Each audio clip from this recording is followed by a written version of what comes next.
जय हिंद दोस्तों, मैं आपका साथी जय किशन। आज हम बात करेंगे आजीवन कारावास और उम्र कैद के बारे में और देखते हैं कि क्या चीज है ये।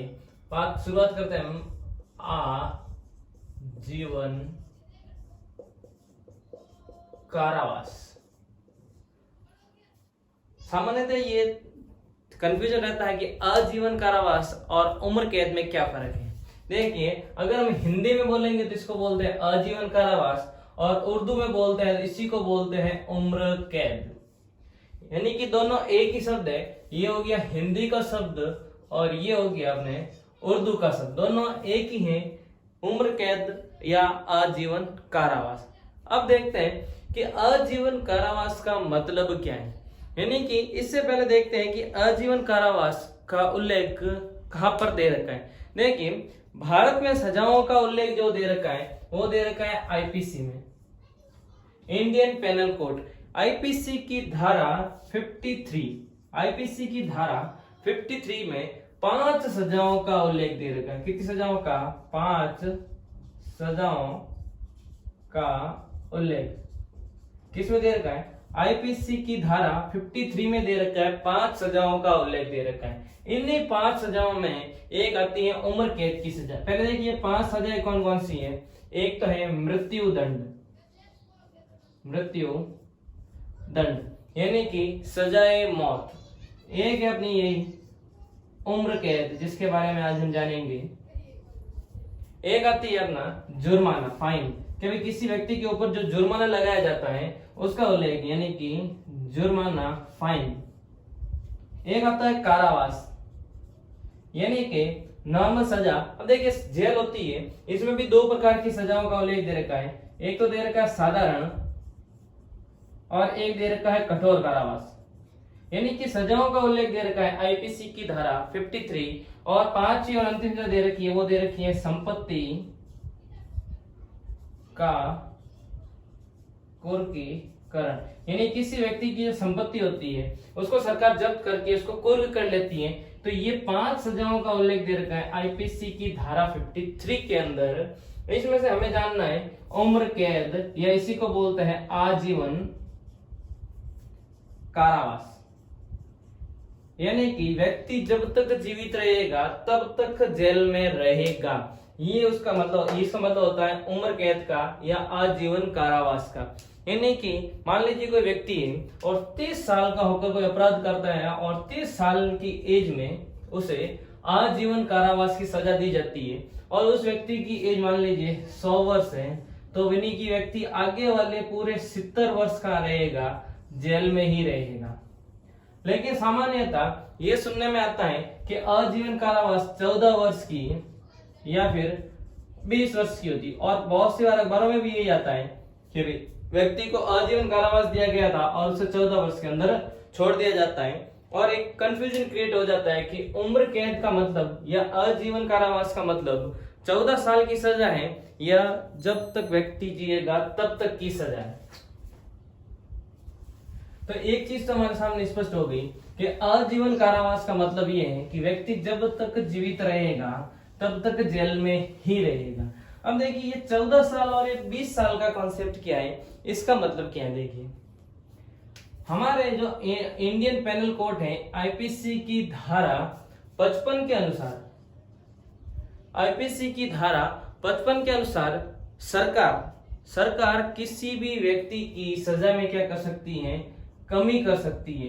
यानी कि दंडा अवधि में क्या कर सकती है? कमी कर सकती है। देखिए, आईपीसी की धारा 55 के अनुसार सरकार अपराधी की सहमति, यानी कि आईपीसी की धारा 55 के अनुसार सरकार अपराधी की सहमति के बिना भी सजा में कमी कर सकती है, चाहे वो उम्र कैद ही क्यों ना हो। यानी कि अपराधी की सहमति के बिना ही सरकार किसी व्यक्ति की सजा में कमी कर सकती है, लेकिन यहाँ पर एक शर्त रखी गई है। शर्त ये रखी गई है कि अगर व्यक्ति को आजीवन कारावास हुआ है, हालांकि ये जो होगा आईपीसी की धारा 55 सभी के लिए लागू होती है, यानी कोई भी सजा उसमें सरकार कमी कर सकती है, लेकिन उम्र कैद के बारे में स्पष्ट कहा गया है कि अगर व्यक्ति को आजीवन कारावास हुआ है, आजीवन कारावास है, तो उस व्यक्ति को 14 वर्ष से पूर्व क्या करना पड़ेगा, रिहा करना पड़ेगा। यानी कि 14 वर्ष से अधिक समय तक नहीं, 14 वर्ष से पहले उस व्यक्ति को रिहा करना पड़ेगा। सामान्यतः जब 15 अगस्त या अपने 26 जनवरी आती है, तब अखबारों के अंदर ये आता है कि इतने कैदियों को रिहा किया गया था, इतने कैदियों को छोड़ा गया था। और ये इसीलिए आता है नहीं कि 15 अगस्त और 26 जनवरी को उन व्यक्तियों को छोड़ दिया जाता है जिन्हें आजीवन कारावास दिया जाता है, यानी 14 वर्ष से पहले छोड़ दिया जाता है। और सवाल ये आता है इन्हें छोड़ा क्यों जाता है, यानी कि छोड़ा क्यों जाता है। ये देखिए सामान्यतः यह होता है कि सरकार ये देखती है कि फालतू कैदियों को रोकने से कोई मतलब नहीं है, या फिर ये देखते हैं कोई व्यक्ति है जो सुधरने के बहुत कगार पर आ चुका है, यानी कि सुधर गया है, अब भविष्य में ऐसा अपराध नहीं करेगा, या फिर उसके व्यवहार पर ध्यान रखा जाता है कि वो 14 साल से या 12 साल 13 साल जितने भी साल से जेल में रह रहा है उसका व्यवहार कैसा है। तो व्यवहार के आधार पर यह व्यक्ति अगर सुधर गया है तो इस आधार पर व्यक्ति को छोड़ दिया जाता है। देखिए आजीवन कारावास सजा जो होती है सामान्यतः बहुत रेयर केस होते हैं, यानी कि बहुत बड़ा अपराध व्यक्ति ने किया है तो ही ऐसी सजाएं दी जाती है। देखिए इसका और कहां पर उल्लेख दे रखा है, देखिए आईपीसी की धारा, यहां लिख रहा हूं, आईपीसी की धारा 57। देखिए आईपीसी की धारा 57 क्या कहती है, ये कहती है अपराध की गणना। आईपीसी की धारा 57 कहती है अपराध की गणना।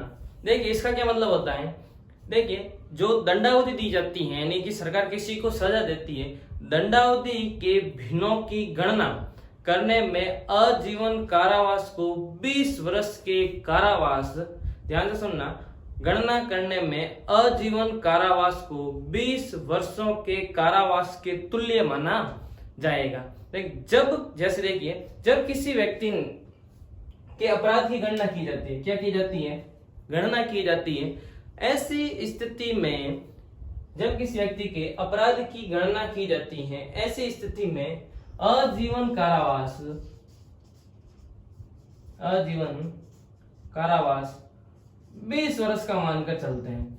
जैसे मान लीजिए किसी व्यक्ति को सजा हुई है जुर्माना प्लस जेल, दोनों हुई है, और वो व्यक्ति जुर्माना भरने में सक्षम नहीं है या फिर जुर्माना नहीं भरता है, तो उस स्थिति में आजीवन कारावास को अधिकतम 20 वर्ष की अवधि का मानकर, हालांकि आजीवन कारावास तो पूरा वही होता है, जब तक उसकी सांस चलेगी तब तक व्यक्ति जेल के अंदर रहेगा, लेकिन एक टारगेट मान के चलते हैं जुर्माने की स्थिति में कि अगर व्यक्ति ने जुर्माना नहीं भरा है तो उस स्थिति में आजीवन कारावास को 20 वर्ष का मानकर इसकी 1/4 यानी कि 1/4 वर्ष व्यक्ति और क्या हो जाती है, जेल हो जाती है, कारावास हो जाता है। ये क्या लिखा है आईपीसी की धारा 57 में, ध्यान से सुनिएगा, आईपीसी की धारा 57 ये कहता है अपराधों की गणना, ध्यान से सुनना, दंडावधियों की भिन्नों की गणना करने में आजीवन कारावास को 20 वर्ष के कारावास के तुल्य माना जाता है। किस वर्ष के तुल्य माना जाता है, 20 वर्ष के, ये तुल्य माना जाता है। देखिए इसके अलावा और कहां पर सजा कम करने का उल्लेख दे रखा है कि सरकार कहां पर और इन अपराधों को कम कर सकती, सरकार और कहां पर आजीवन कारावास में कमी कर सकती है। तो देखिए एक आती है सीआरपीसी की धारा 433 प्लस 433 ए, बी यही कहती है कि सरकार आजीवन कारावास में क्या कर सकती है, कमी कर सकती है। सामान्यतः शॉर्ट शब्दों में ये कहें तो ये है कि भाई आजीवन कारावास या उम्र कैद का मतलब ये होता है व्यक्ति जब तक जीवित रहेगा, यानी कि इसकी अंतिम सांस जेल में ही ली जाएगी। लेकिन दूसरा क्वेश्चन ये आता है कि आजीवन कारावास में सरकार कमी कर सकती है, कमी कर सकती है, जरूर कर सकती है, क्योंकि सरकार के पास यह पूर्ण रूप से अधिकार है। इससे आगे हम बात करेंगे नेक्स्ट वीडियो में। जय हिंद।